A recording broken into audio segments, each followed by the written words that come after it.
Hello everyone, this is Movie Recap. Today we are going to introduce an American science fiction action movie. Named Mad Max, Fury Road was released in 2006.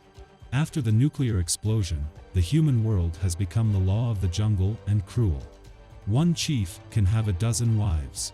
Some give birth to his children, others produce milk for him. Spoilers ahead. Watch out and take care. After the nuclear explosion, the world has become a desert. Water and oil are scarce. People are fighting every day to survive. Especially those who have been irradiated, they like to hunt down healthy people and transfusing healthy blood into their own bodies. Max was accidentally caught by a radiation man once. He had broken free and was about to escape from the cave. But because the cave is too high, his escape plan was a complete failure. The slaughterer of this tribe, who controls all water resources. The people treat him like a god and call him Immortan Joe. This ugly radiator has a dozen wives. The younger wives are all in their 20s. The main task is to serve the leader and give birth to children. The older wives are in their 40s and produce milk for the chief. The demand for milk exceeded the supply, so Immortan Joe ate into a fat man. One day, Immortan Joe sent Commander Ferosa out to deliver weapons. Before leaving, Immortan Joe opened the valve on the cliff. Water, the source of life, falls from the sky. The people at the bottom scrambled desperately with their containers. In the midst of a scuffle, Ferosa piloted the fighting machine away. The team was supposed to go straight to Bullet Town. But on the way, she suddenly changed her direction. Immortan Joe immediately realized that Ferosa had defected. He rushed into the cave to check. The 5 youngest and most beautiful wives were gone. It was obvious that they were rescued by Ferosa.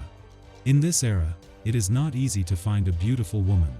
Not to mention the 5 top beauties. He immediately rallied his troops and went after them. Immortan Joe's men treated him like a god. He was not only the leader of the people, but also the faith of everyone. As long as he gives orders, the soldiers can die for him. The young man, Narc, is the craziest of all. He was recently being treated with a blood transfusion. The blood transfusion is filled with Max's blood. Once heard that there is a war to fight, followed the team and set off crazily. This pursuit team is also very strange. The largest car is equipped with an electric guitar. If you don't know, you'd think they were a pop band. The whole scene has the atmosphere of music festival. Max followed this group of people is really unlucky.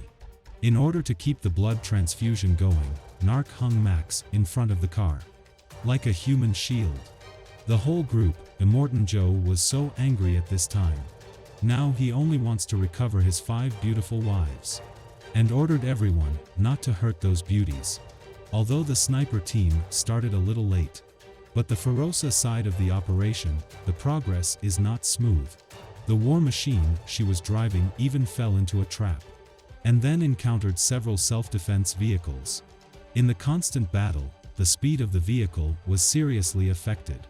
This led to Immortan Joe's army catching up with her soon. Fortunately, the sandstorm hit just in time. The sand on the ground soared into the sky with the air flow. The scene of blocking the sky and the sun is very spectacular. Everything was shrouded in sand.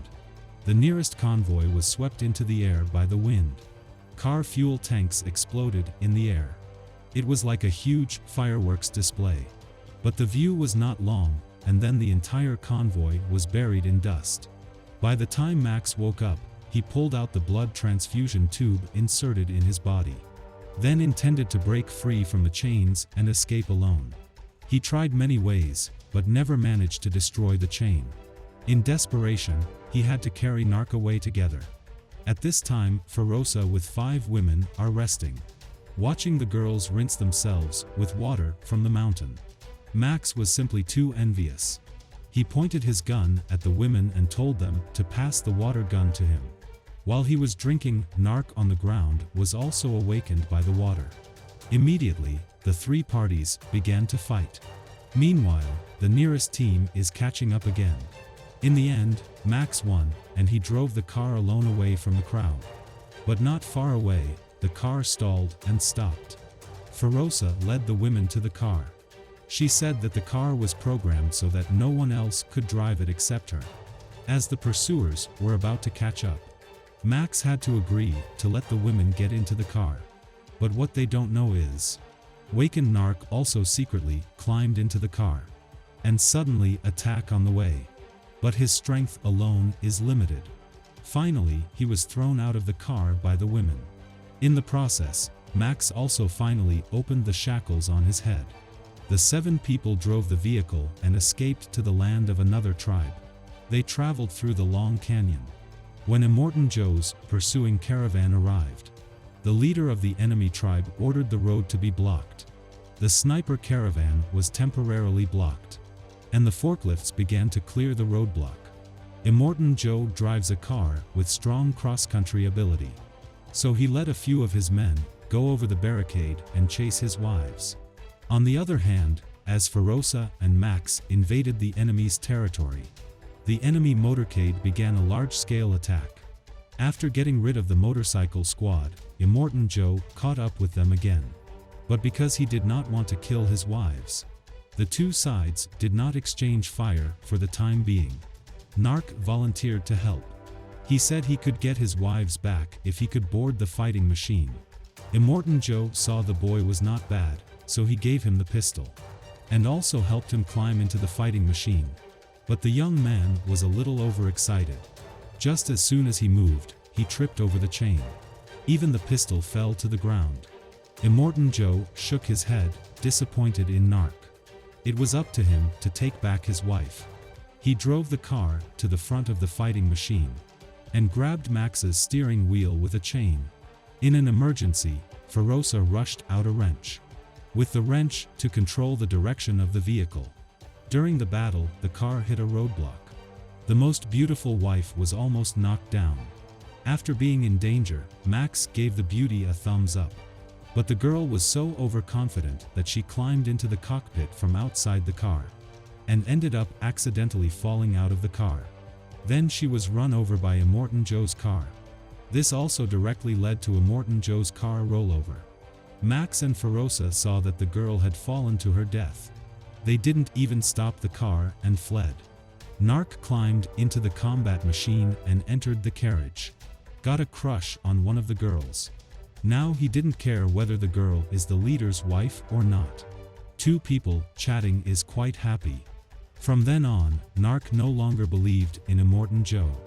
He began to believe in sincere feelings. When darkness falls, both the fighting machine and the pursuing convoy are caught in a swamp. Immortan Joe sends a tracked vehicle to continue the chase. As the sniper car was about to catch up, Ferosa shot out the sniper car's lights with her gun. The sniper could not see the road ahead. Started shooting indiscriminately using machine guns. At the critical moment, Narc used his superior driving skills. Help everyone to drive the car. Finally succeeded in breaking out of the mud pit. In order not to fall into the swamp again, Narc ran in front of the car on foot to guide the way. Now he had completely stopped believing in Immortan Joe. Instead, he wanted to do something he really enjoyed. The next day at dawn, Ferosa finally found the location of her tribe. Met the few remaining women of the tribe. The women tell her that the oasis of their hometown is gone. Now the desert is everywhere. Ferosa was extremely disappointed. Her legs were kneeling in the yellow sand. She didn't know where to go next. The next day, the group made a bold decision. Without water, there is no way to live. Since they had to fight, they would fight to the end. They decided to go straight back to Immortan Joe's base camp and take over his castle. Anyway, it was a dead end, and everyone agreed on the decision. But on the way back, they encountered Immortan Joe's caravan once again. After a difficult battle, Max's side, after sacrificing a large part of their members, killed Immortan Joe. They also managed to trap the pursuing convoy in the canyon. Max drove a small car back to the castle. The soldier asked Max to identify himself. He threw Immortan Joe's body right out of the way. The poor people came forward one after another and dismembered the bodies. Immortan Joe's several other wives opened the sluice directly on the cliff. Max and Ferosa's plan of rebellion has finally won. People are back in control of their own destiny. While everyone was reveling in the water, Max quietly leaves the castle. This is the fourth film in the Mad Max series. It is a good continuation of the Mad Max lineage. The film is dominated by big impacts, big explosions, and big collisions. Both for the audience to show the savage, primitive, realistic, and violent action style. Because of this unique style, the film won several awards at the 88th Academy Awards. For viewers seeking visual effects and fight scenes, this movie is a great choice. If you like my story, please don't forget to click subscribe. See you next time.